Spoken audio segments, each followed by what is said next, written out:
hold it.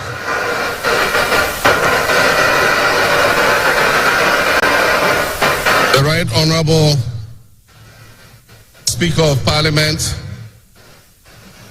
Honorable Members of Parliament, Her Excellency, the Vice President of the Republic of Ghana, Jane Nana Opoku-Agyeman, Her Ladyship, the Chief Justice, Your Excellency, Bola Ahmed Tinubu, President of the Federal Republic of Ghana, and special guest of honor for this occasion, Your Excellencies, Presidents, Heads of Government and Development Agencies, Your Excellency, Nana Addo Dankwa Akufo-Addo, and former Presidents, Your Excellency, Dr. Mahamudu Bawumia, distinguished invited guests, ladies and gentlemen, I wish you a good morning, and we give thanks to the Almighty God on this occasion. Our Father who art in heaven, we thank you for giving us this day, a day that offers me, your humble servant, a unique opportunity to work to reset our dear country, Ghana. 32 years ago, on January 7th, Ghana made its first and most successful democratic transition, a reset, with the swearing in of the newly democratically elected President, Jerry John Rawlings, of blessed memory. Our nation was returned to a multi-party democracy with a new constitution that went into effect, and the Fourth Republic was officially established. I refer to it as a reset. On that day, we made our fourth attempt at establishing a democratic system of government with term limits based on free, fair, and transparent elections. The handover of power on January 7th, 2001, between former President John Rawlings and at the time the newly elected President John Agyekum Kufuor, tested that reset, and our nation passed with flying colors. So today, with my induction as the new President of the Republic of Ghana, history is being made once again. And it is a history worth repeating every 4 years with each newly elected president.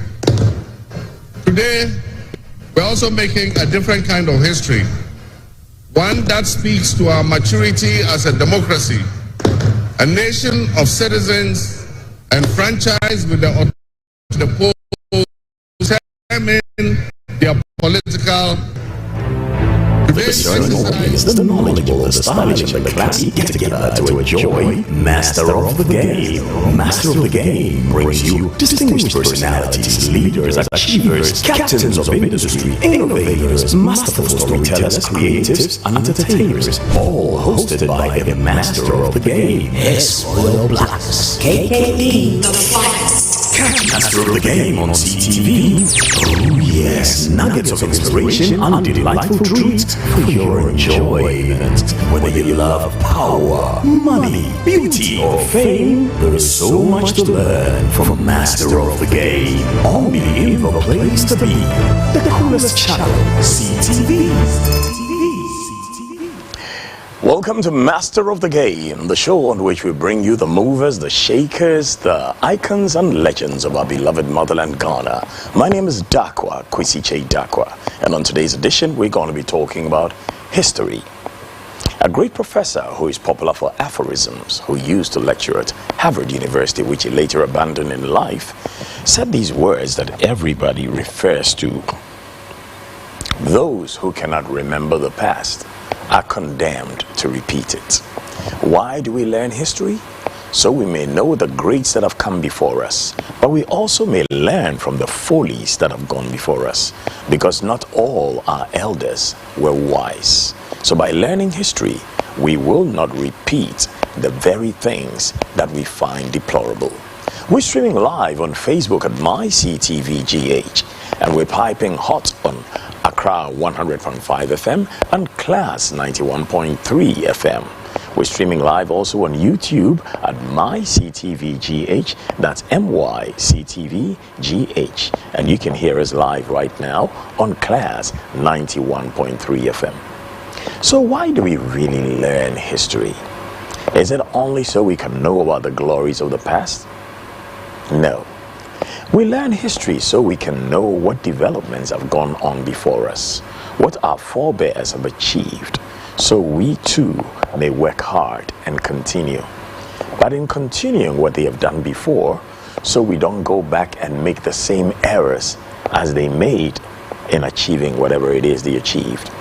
It is in this light that today, after a new president has been elected and sworn in, I want us to look at the history of Ghana. And I want to start by hearing the words of the first ever president of Ghana, Osajifo Dr. Kwame Nkrumah.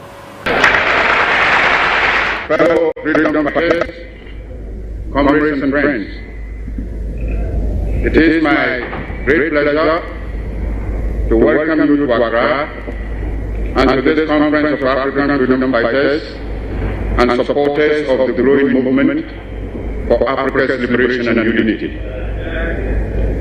It is good for our cause to have a periodic meeting of this kind to examine our position in the great struggle to rid Africa completely and forever of imperialism and its handmaidens, colonialism and neo-colonialism.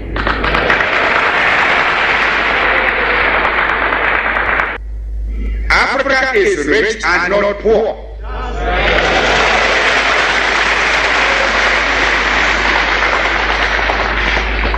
As the great wealth that has been taken out of our continent over 5 centuries of spoliation and extortion, very well put.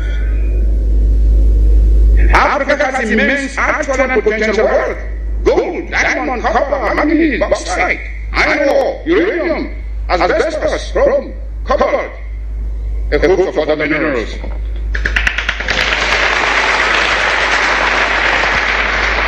Our essential agricultural produce have all been drained away by colonialist terrorism.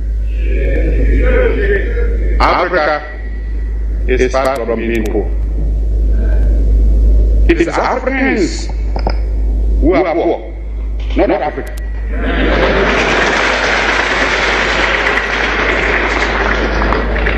And they are poor because of the uncounted profit that has been made out of the exploitation of their labor and their lands.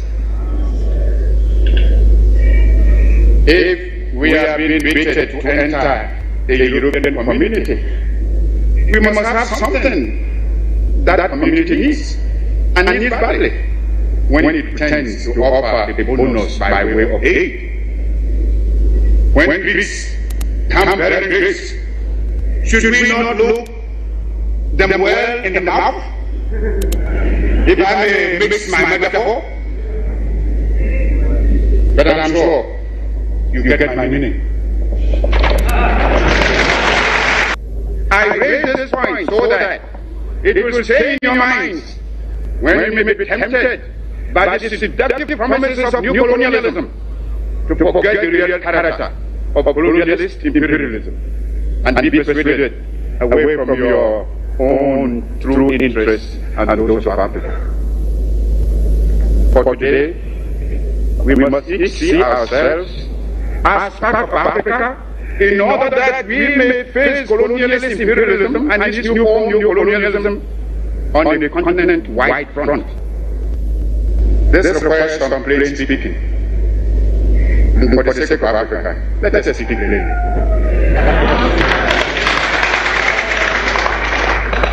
As I said, our greatest danger stems from disunity and the inability to see that the realization of our hopes and aspirations, the realization of our objective of total African independence, and of our future progress and prosperity is inextricably bound up with the necessity to unify our policy and actions in connection with the continuous struggle for independence and the greater task of economic and social reconstruction beyond it. We must therefore face the issue of African unity now. For only unity will make the artificial boundaries and regional demarcations imposed by colonialism obsolete and superfluous. African unity will thus provide an effective remedy for border disputes and internecine troubles. In a united Africa, there could be no frontier claims between Ethiopia and Somalia, or between Zanzibar and Kenya, Guinea or Liberia, or between Ghana, Togoland and the Ivory Coast.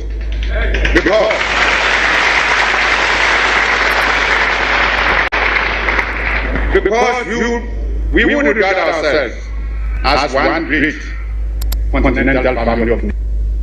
Some of the leaders, it must be confessed, do not see the struggle of their brother Africans as part of their own struggle. Even if they did, they would not be free to express their solidarity. These risks are consciously created by the imperialists between Africans, where they can sit back and watch with slight satisfaction, as well as contempt for those who fail to see how they are being used against Africa's best interests. Regrettably, those states include some who were among the freedom fighters of yesterday and who haven't won their independence are willing to drop it for some token aid, and thereby deny to those still struggling for freedom even their moral support. Here is a phenomenon against which all African freedom fighters must be on their guard and resist your tools. Even though I appreciate the difficulties facing us, I must admit it's strange to watch some of us the colonial fold. They don't even have to choose of being subject themselves to problem of nature. It makes one wonder why effort and sacrifice and so were giving up the achievement of independence in the first place. It can only be so quickly and easily. To build immediately our own continental common market. For it is easy for anyone who studies the common market organization closely to realize that the common market is aimed at harnessing the African countries to satisfy the profit loss of the imperialist bloc and to prevent us from following an independent neutralist policy.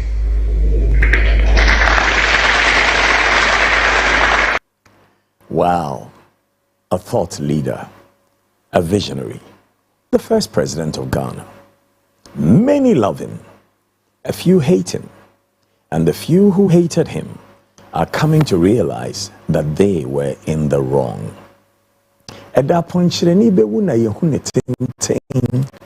Those are the words of wisdom in a can.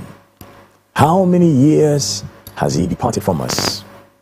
How many years ago did we lead him to leave this country and never come back again? And then when he died, we prayed that his mortal remains be brought to Ghana and buried here. And now we can look back and realize what fools we were when we were fighting the greatest thought leader, the African of the millennium. Those words must ring in the ears of not just the elders, but also the children. For the children must know their history and know their leaders and know their thought leaders and also know their villains. For now, when we listen to the words of Kwame Nkrumah, it becomes clearer for even the blind to see that this was somebody who was a thinker who had this nation at heart. So from the past, I will bring you to the present, and I will take you to the past again. But now, let's hear the words of our newly elected and sworn-in president, the second coming of John Dramani Mahama.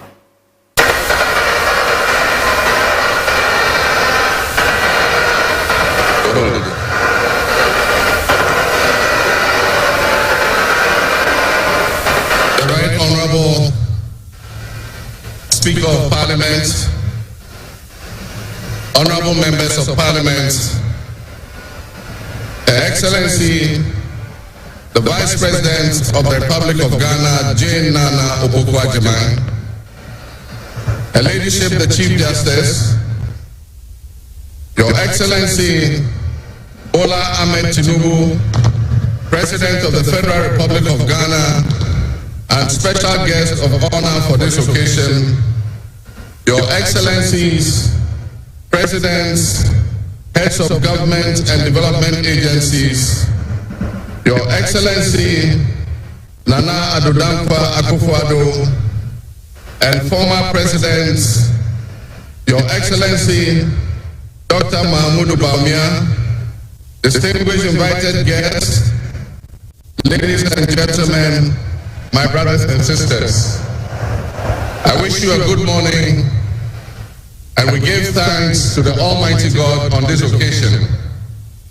Our Father who art in heaven, we thank you for giving us this day, a day that offers me, your humble servant, a unique opportunity to work to reset our dear country, Ghana.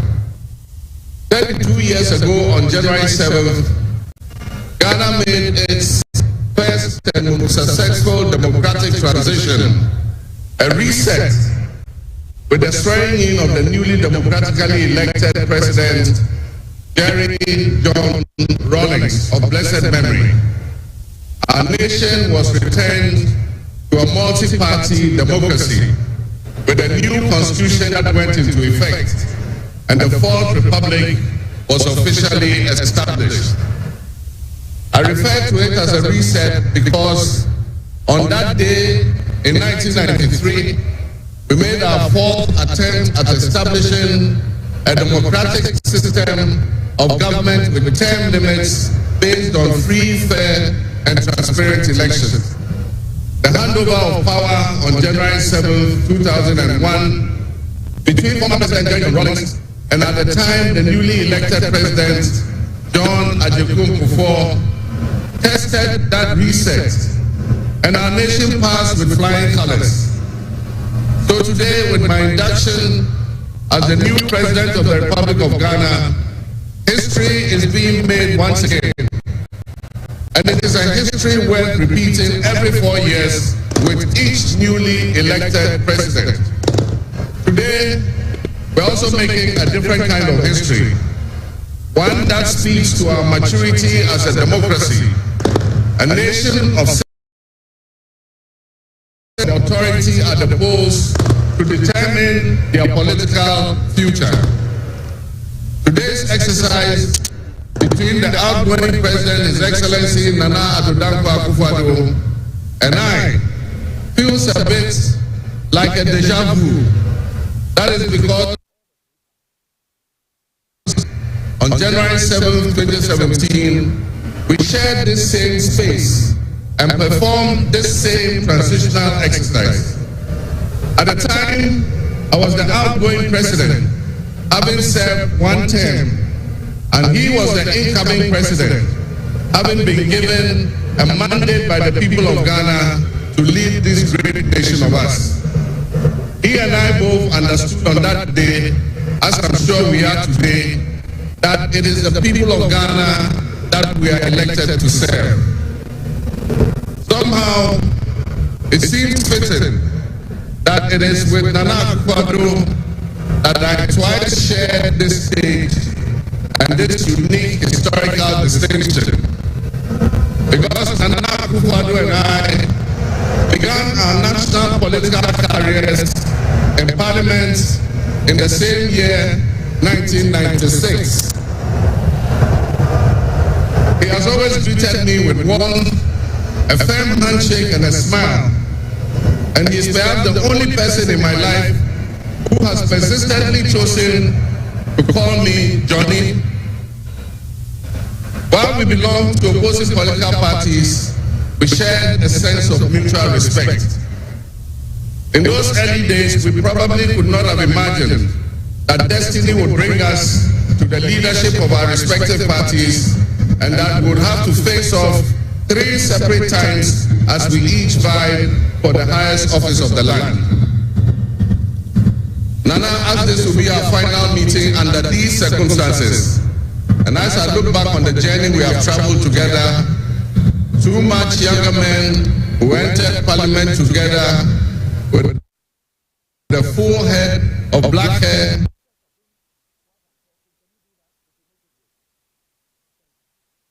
and you with the same bald head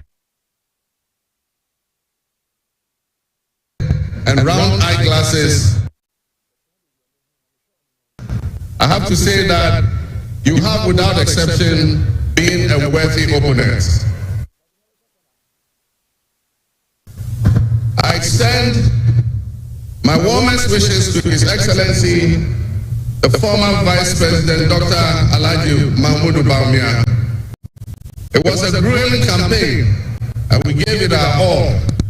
Your sportsmanship in making an early concession eased and contributed to the early conclusion of the electoral contest.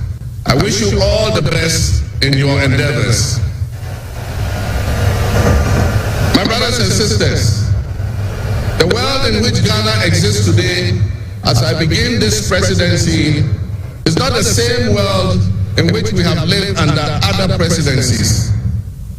There are tensions and conflicts that have not previously existed between nations.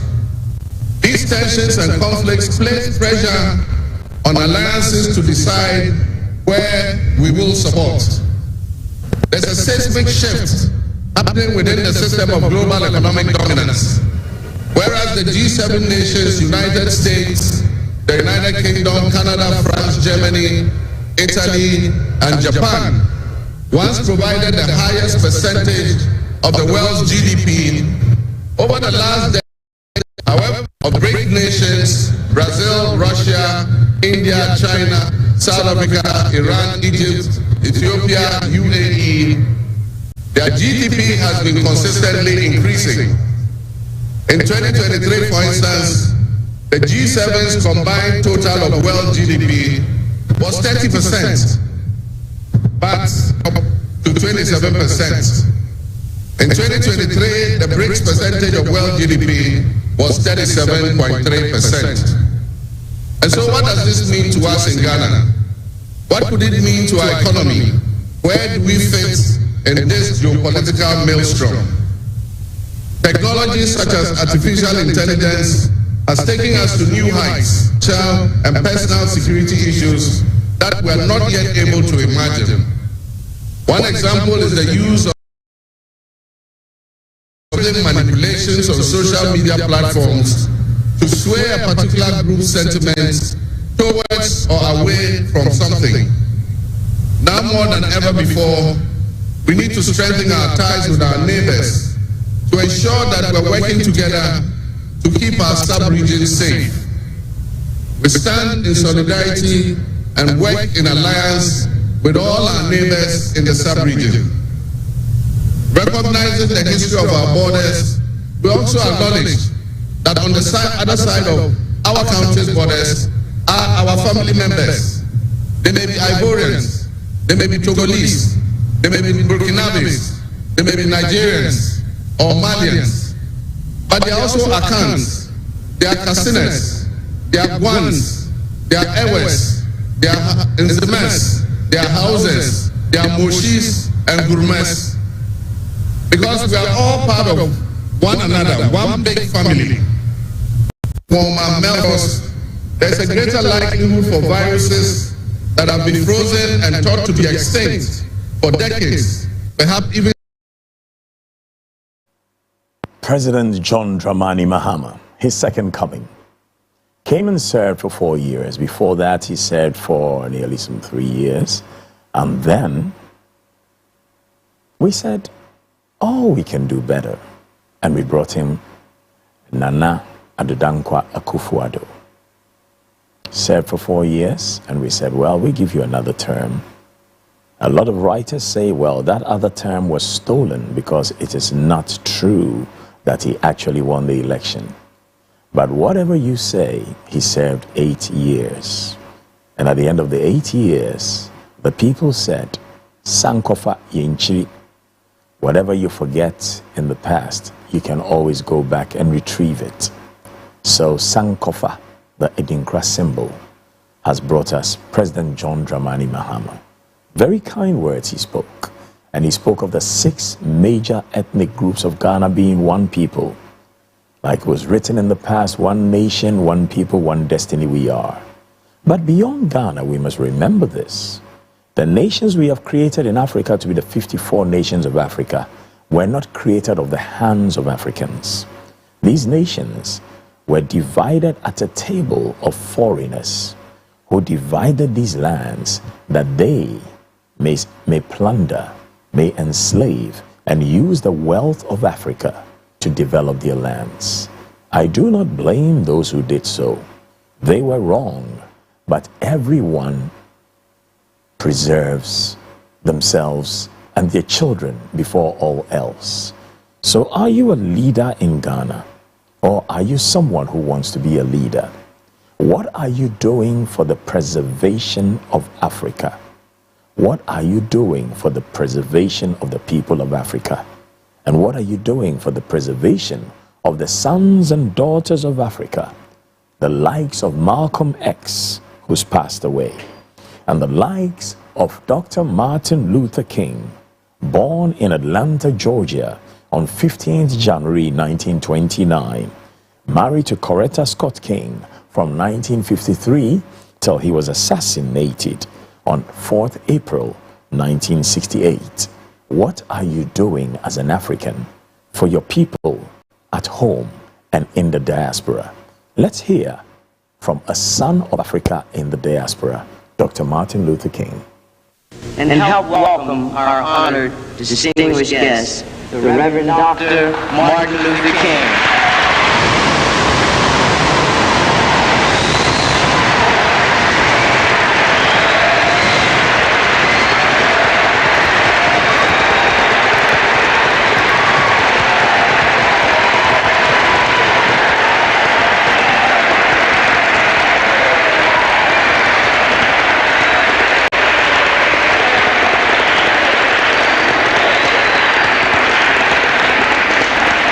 Thank you very kindly.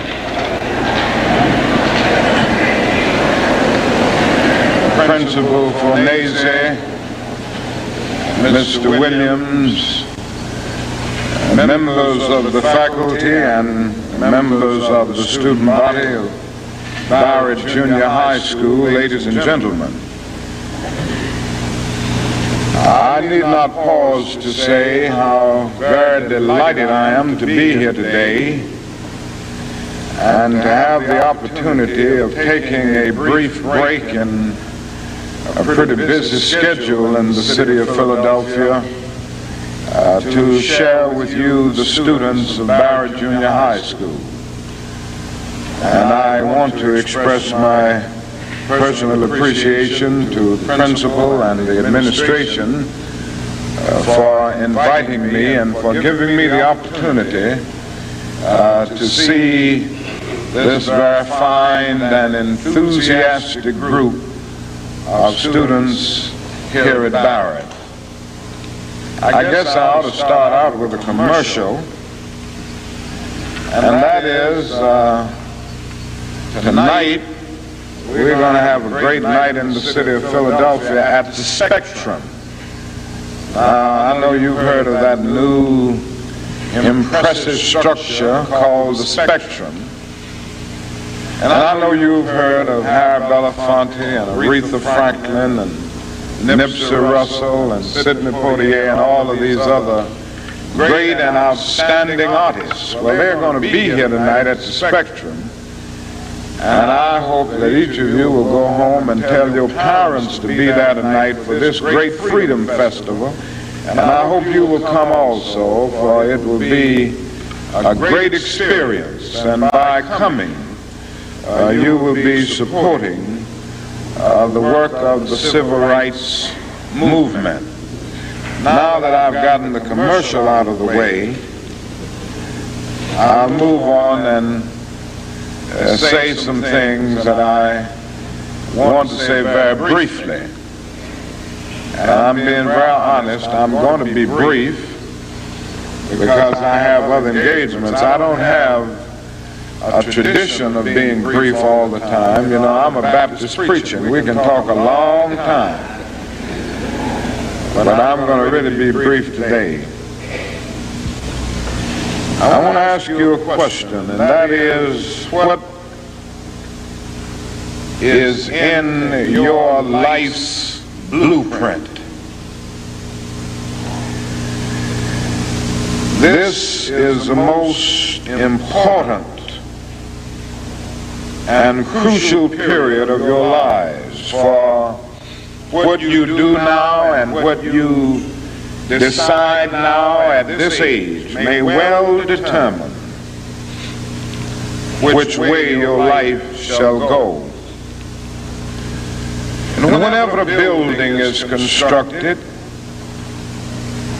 you usually have an architect who draws a blueprint.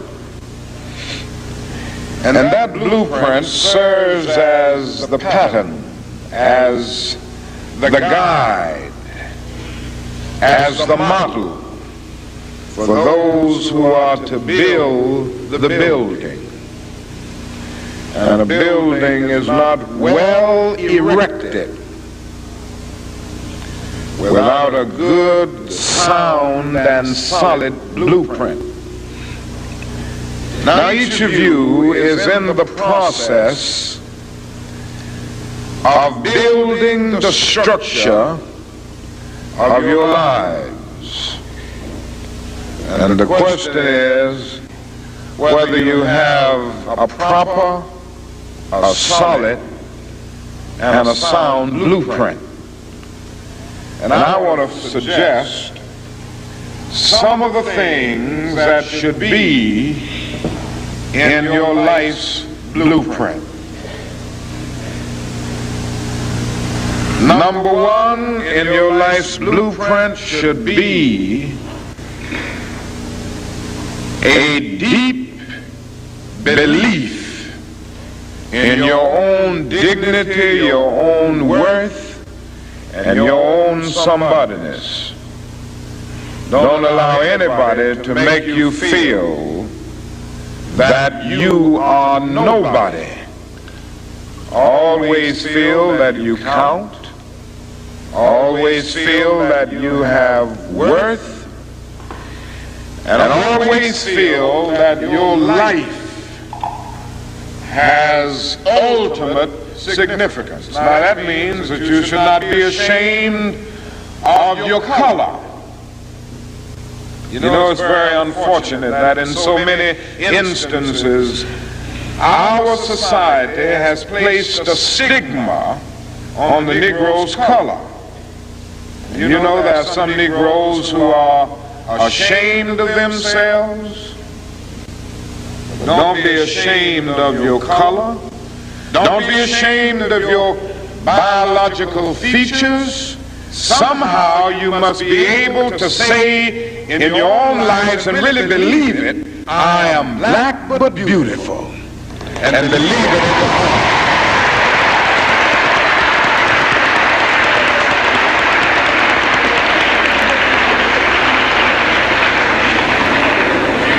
And therefore you need not be lured into purchasing cosmetics advertised to make you lighter. Neither do you need to process your hair to make it appear straight. I have good hair, and it is as good as anybody else's hair in the world. And we've got to believe that.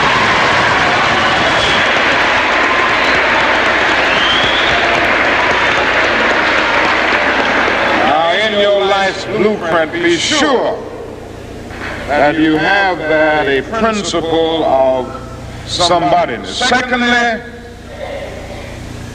in your life's blueprint, You must have, as a basic principle, the determination to achieve excellence in your various fields of endeavor. You're going to be deciding as the days and the years unfold what you will do in life, what your life's work will be. And once you discover what it will be, set out to do it, and to do it well. And I say to you, my young friends, that doors are opening to each of you. Doors of opportunity are opening to each of you that were not open to your mothers and to your fathers. And the great challenge facing you is to be ready to enter these doors as they open. Ralph Waldo Emerson, the great essayist, said in a lecture back in 1871 that if a man can write a better book or preach a better sermon or make a better mousetrap than his neighbor, even if he builds his house in the woods, the world will make a beaten path to his door. That hadn't always been true, but it will become increasingly true. And so I would urge you to study hard, to burn the